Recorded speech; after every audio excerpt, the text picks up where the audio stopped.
தொடக்கத்தில் சார் 28ஆம் தேதி வரை நேரம் இருக்கக்கூடிய சூழலில் எதனால 24ஆம் தேதியே நாம் இன்னைக்கு பேசுவதற்கு முன்பாகவே இது ஏன் நிறுத்தி வைக்கப்பட்டிருக்கு சார்? இல்லை, இது என்ன மசோதா முதல்ல அதை கொஞ்சம் எங்களுக்கு சொல்லுங்க. எதுக்காக என்ன இன்னைக்கு வந்து எல்லா அமைப்புகளும் வந்து மோடி அரசால் வந்து திட்டமிடப்பட்டு சிறைக்கப்பட்டிருக்கிறது. எல்லாத்தையுமே அவங்க கேப்சர் பண்ணிட்டாங்க. எலெக்ஷன் கமிஷன் ஆஃப் இந்தியாவில் வந்து உச்சநீதிமன்றம் வந்து எலெக்ஷன் கமிஷனரை செலக்ட் பண்ணுற பாடியில் வந்துட்டு தலைமை நீதிபதி அங்கம் வகிக்கணும். ஏன்னா அவர் வந்துட்டு இண்டிபெண்ட்டாக வந்து டிசைட் பண்ணுவார். ஒரு நாட்டில் ஜனநாயகத்தை வந்து நிலைநிறுத்துறது காப்பாற்றுறது வந்து எல்லாருக்குமே தெரியும், நம்ம எலெக்ஷன் கமிஷன் தான். அந்த அமைப்பையே சீர்குலைச்சவங்க இன்னைக்கு மீதி அமைப்பையும் சீர்குலைக்க தான் ட்ரை பண்ணுவாங்கன்றது மக்களுக்கு எல்லாருக்குமே தெரியும். ஏன்னா எல்லா அமைப்புகளும் வந்து ஒவ்வொன்றா வந்து மோடி வசம் முழுவதுமாக கைப்பற்றி விட்டது. இப்போ இருக்கிறது வந்து கேள்வி கேட்குற ஒரே அமைப்பு உச்சநீதிமன்றம். உச்சநீதிமன்றத்தில் நீதிபதிகளும் வழக்கறிஞர்களும் தான் வந்து அந்த வேலையை செவ்வனே செய்து கொண்டிருக்காங்க. நாங்கள் இல்லாத நீதிபதிகள் இயங்க முடியாது, நீதிமன்றம் இல்லாத வழக்கறிஞர்கள் இயங்க முடியாது. அது மாதிரி வந்து இன்றைக்கி நாட்டில் வந்து இன்றைக்கும் வந்து ஜனநாயகம் ஓரளவுக்கு நிலை பெற்றிருக்கு, ஜனநாயகம் வந்து காப்பாற்றப்பட்டிருக்குன்னா அதுக்கு மிக முக்கியமான காரணம் நீதிமன்றங்களும் அரசியலமைப்பு சட்டத்திலே மக்களுக்காக வழங்கப்பட்டிருக்கின்ற அரசியல் சட்டப்பிரிவு 226 மற்றும் அரசியல் சட்டப்பிரிவு 32 தான். அது இல்லைன்னு சொன்னால் இந்த நாடு என்றைக்கோ வந்து ஒரு சர்வாதிகார நாடாக ஆகிருக்கும். அந்த மாதிரி சூழ்நிலையில் வழக்கறிஞர்கள் தான் வந்து தினமும் வந்து கோர்ட்டுக்கு போயிட்டு மீதி எல்லா இடத்துலையுமே வந்துட்டு அசம்பிளி பார்லிமெண்ட்டாக வந்து அது ஃபங்க்ஷன் பண்ணுற மாதிரியே தெரியல மக்களுக்கு. ஏன்னா ஆரம்பிக்கிறாங்க, உடனே வந்து ஏதாவது ஒரு பிரச்சனையில் ஒரு கூச்சல் குழப்பம் வருது, அவங்களுக்கு வெளிநடப்பு பண்ணுறாங்க. அதோட அந்த இஷ்யூ வந்து டிஸ்கஸ் பண்ணாத மக்களுக்கு வந்து எந்தவித பயன்பாடும் இல்லாத போயிட்ட மாதிரி ஒரு இமேஜ் வந்து கிரியேட் பண்ணிகிட்ருக்கு கவர்மெண்ட்டும் சரி மீதி பேரும் சரி. ஆனால் இன்றைக்கி கோர்ட்டுகள் வந்து உயிர் துடிப்போடு இயக்கி கொண்டிருக்கு. நாங்கள் சொல்கிற வந்து நீதிபதிகள் கேட்குறாங்களா இல்லையான்றது அது இன்னொரு பிரச்சனை. வழக்கறிஞர்கள் வந்து எங்கள் கருத்தை நாங்கள் சொல்கிறதுக்கு எங்களுக்கு சுதந்திரம் இருக்குது. அதையும் வந்துட்டு இந்த மாதிரி வந்து அரசாங்கம் வந்து தேவையில்லாத வந்து பார் கவுன்சில், ஏன்னா எங்களுக்கு வந்து சுப்ரீம் பாடி கவர்மெண்ட் எங்களை கண்ட்ரோல் பண்ண முடியாது. அட்வொகேட்ஸ் ஆக்ட் படி பார் கவுன்சில் ஒரு அட்வொகேட் தப்பு பண்ணாருன்னா பார் கவுன்சில் தான் வந்து நடவடிக்கை எடுக்கணும். ஈவன் கோர்ட்ஸே வந்து என்ன சொல்லிட்டாங்கன்னு சொன்னால் எங்களுக்கே அதிகாரம் கிடையாது, பார் கவுன்சில் வந்து தான் நடவடிக்கை எடுக்க முடியும். பார் கவுன்சில் எடுக்கிற நடவடிக்கையில் ஏதாவது வந்து நீங்கள் வந்து முறைகேடாக இருந்ததுன்னு சொன்னால் அதுக்கப்புறம் நீங்கள் எங்ககிட்ட வாங்க. அதனால் வந்துட்டு உங்களை வந்து நீங்களே திருத்திக்கிறதுக்காக இல்லை தவறு செய்யும்போது திருத்திக்கிறது இல்லை உங்கள் நலனை பாதுகாக்கிறது ஃபுல்லாக பார் கவுன்சில். அது மாதிரி ஒரு சுதந்திரமான ஒரு ஜனநாயக முறைப்படியில் இயங்குகின்ற ஒரு அமைப்பு தான் வந்து பார் கவுன்சில். பார் கவுன்சில் மெம்பர்கள் வந்து வானத்திலிருந்து குதிக்கிறது கிடையாது, இல்லை திணிக்கப்படுறதும் கிடையாது. அதில் பார் கவுன்சில் எலெக்ஷனில் வந்து 1000 பிரச்சனைகள் இருக்குது.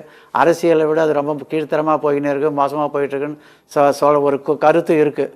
கோர்ட்டில் வந்து அதை பற்றி அடிக்கடியும் சொல்கிறாங்க. ஏன்னா எல்லாமே வந்து ஒரு மாதிரி வந்து ஜனநாயக முறைப்படி இயங்க வேண்டிய ஒரு அமைப்பு வந்து ஜனநாயக முறைப்படி இயங்குறதில்லை. ஒரு குறிப்பிட்ட ஒரு பிரிவினர் வந்து அதை வந்துட்டு இது பண்ணி கேப்சர் பண்ணுறாங்க, muscle power money power use பண்ணுறாங்கன்ற ஒரு அக்யூசேஷன் இருக்க தான் செய்யுது. அதை சப்ஸ்டான்ஷியேட் பண்ணுறதுக்கு இது வரைக்கும் யாரும் வந்து ப்ரூஃப் தரலை, வெறும் அக்யூசேஷன் லெவலில் தான் இருக்குது. அந்த மாதிரி வந்து ஒரு வழக்கறிஞர்களால் வந்து தேர்ந்தெடுக்கப்படுகின்ற ஒரு அமைப்பு பார் கவுன்சில். அந்த பார் கவுன்சில் வந்து இதான் வந்து எங்களை டிசிப்ளின் பண்ண முடியும்.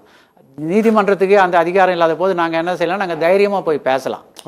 ஏன்னா நாங்கள் ஏதாவது தப்பு பண்ணுறோமா இல்லையான்னு எங்களுடைய தோழர்கள் எங்களுடைய கஷ்டங்களை தெரிஞ்சவங்க பார் கவுன்சிலை வந்துட்டு எங்களை வந்து ப்ரொடெக்ட் பண்ணுவாங்க. பட் இவங்க வந்துட்டு இவங்க ஒரு 3 உறுப்பினர்களை வந்து அரசாங்கம் நியமிக்கின்றாங்க. எங்களுக்காக வந்து நாங்கள் ஓட்டு போட்டு நாங்கள் தேர்ந்தெடுக்கப்படுகின்ற பிரதிநிதிகள் தான் இது வரைக்கும் வந்துட்டு பார் கவுன்சில் இயங்குது. நீங்கள் திடீர்னு வந்து இதில் அரசாங்கம் தலையிட வேண்டிய அவசியம் கிடையாது. அதில் உள்நோக்கம் என்ன இருக்கிற ஒரே இது வந்து சுதந்திரமாக இயங்குகிற அமைப்பு வந்து வழக்கறிஞர் பார் கவுன்சிலும் வழக்கறிஞர்கள் அமைப்பும் தான். அதையும் நம்ம கேப்சர் பண்ணிட்டோம்னா ஜனநாயகத்தோட குரல் வலையை வந்து நெரிச்சிடலான்ற ஒரு எண்ணத்தில் வந்து அவங்க பண்ணுறாங்க. இதில் இன்னொன்று ஆஃப்டர் கொரோனா வந்துட்டு இது வந்து எல்லாமே ஆன்லைன் வந்த அப்புறம் வந்து என்ன ஆச்சுன்னு சொன்னால் ப்ரொஃபஷனே வந்து ஆர்கனைஸ்டு செக்டார்ஸ் கிட்ட போயிடுச்சு. சாதா ஏழை வழக்கறிஞர்கள், ஏழைகளுக்காக வாதாடுகின்ற வழக்கறிஞர்கள் ஒரு கம்ப்யூட்டர் வச்சுருக்க ஒரு லேப்டாப் வச்சுருக்க வழக்கறிஞர்கள்லாம் இப்போ வந்துட்டு ரொம்ப கஷ்டப்படுறாங்க. எல்லாமே வந்து ஒரு கார்ப்பரேட் செக்டாருக்கு, ஈவன் லீகல் ப்ரொஃபஷனே ஒரு கார்ப்பரேட் செக்டருக்கு போயிடுச்சு. அவங்க ஒருத்தரும் பெரிய ஆஃபீஸ் போட்டு 30 கம்ப்யூட்டர் வச்சுட்டு இருக்காங்க. அவங்களுக்கு ஒரு கம்ப்யூட்டர் ஒரு ஜூனியர் போடுறாங்க, 30 கோர்ட் அவங்களால மேனேஜ் பண்ணுது. நாங்கள் ஒரு அட்வொகேட் வந்துட்டு 30 கோர்ட்டை மேனேஜ் பண்ண முடியாது. எங்கள் கேஸ் வரும்போது கரெக்டாக அந்த டைம் பார்த்து தான் வந்து இது ஆன்லைனும் கட் ஆகுது, கம்ப்யூட்டரும் வேலை செய்ய மாட்டேங்குது. அந்த மாதிரி ஒரு சிரமமான சூழ்நிலையில் இன்றைக்கி வழக்கறிஞர் சமுதாயம் இயங்கிக் கொண்டு இருக்கிறது. ஆனால் ஒரே ஒரு ஆறுதலான செய்தி, கேள்வி கேட்குற வழக்கறிஞர்கள் இந்தியாவில் வந்து இன்றைக்கும் ஆயிரக்கணக்கான பேர் இருக்கிறார்கள். உடனடியாக மக்கள் பிரச்சனைன்னு சொன்னால் அசம்பிளியில் வந்து பேச முடியலனா கூட அடுத்த நிமிஷம் வந்து நாங்கள் கேஸ் போடுறதுனால அங்கேயாவது டைம் எடுத்துக்குவாங்க. கோர்ட்ஸில் டைம் தர மாட்டாங்க, கோர்ட்டில் போய் சொல்ல முடியாது.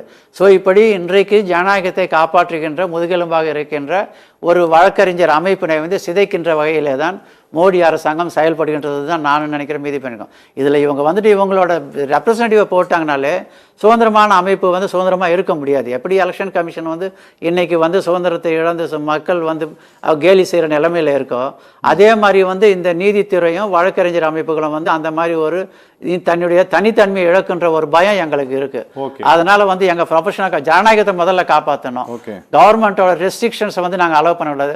இதுல என்ன முக்கியமானு சொன்னா கவர்மெண்ட் வந்து இன்ஸ்ட்ரக்ஷன் கொடுமா நாங்க எப்படி இயங்கணும் அப்படின்னு சொல்லி. என்னைக்கு கவர்மெண்ட் வந்து எங்களுக்கு என்ன கவர்மெண்ட் எங்களுக்கு பே மாஸ்டர் கிடையாது, கவர்மெண்ட் எங்களுக்கு கண்ட்ரோலிங் அத்தாரிட்டி கிடையாது. அப்புறம் கவர்மெண்ட் எதுக்கு இந்த எங்களுக்கு பாடிக்கு வந்து இன்ஸ்ட்ரக்ஷன் தர வேண்டிய நெசசிட்டி என்ன இருக்கு?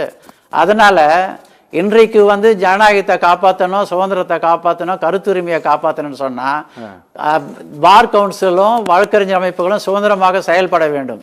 இதை மீறி அரசாங்கம் இதிலே தலையிடுவதை நாங்கள் அனுமதித்தோம் என்றால் நாங்களே எங்கள் தலையிலே வந்து நெருப்ப வாரி கொட்டிக் கொள்வதற்கு சமம். அதனாலதான் வந்து இதோட உண்மையான பிரச்சனையை நாங்கள் உணர்ந்ததுனால தான் இன்றைக்கு வந்து நாங்கள் வந்து தெருவில் இறங்கி போராட வேண்டிய சூழ்நிலைக்கு வந்து இருக்கிறோம். அதிர்ஷ்டவசமாக வந்து அரசாங்கம் இதோட விளைவுகளை பற்றி தெரிஞ்சதுனால வந்து பார் கவுன்சிலில் அந்த ஆக்டை வந்து நிறுத்தி அந்த ப்ரொபோசலை வந்து நிறுத்தி வச்சிருக்காங்க. இது வந்து பார் கவுன்சில் சுதந்திரத்தையும் வழக்கறிஞர்கள் சமுதாயத்தின் நலனுக்கும் எதிராக போடப்படுகின்ற அனைத்து சட்டங்களையுமே நாங்கள் வந்து கடுமையாக எதிர்ப்போம். ஏன்னா இது எங்களோட உயிர் மூச்சு. இதில் வந்து நாங்கள் அரசாங்க தலையீட்டை அனுமதித்தோம் என்று சொன்னால் இந்த ஜனநாயகம் வந்து இந்த நாட்டில் வந்து படுகொலியில் தள்ளப்படுவதற்கான நாள் வெகு தொலைவில் என்பதை நாங்கள் உணர்றோம். ஓகே.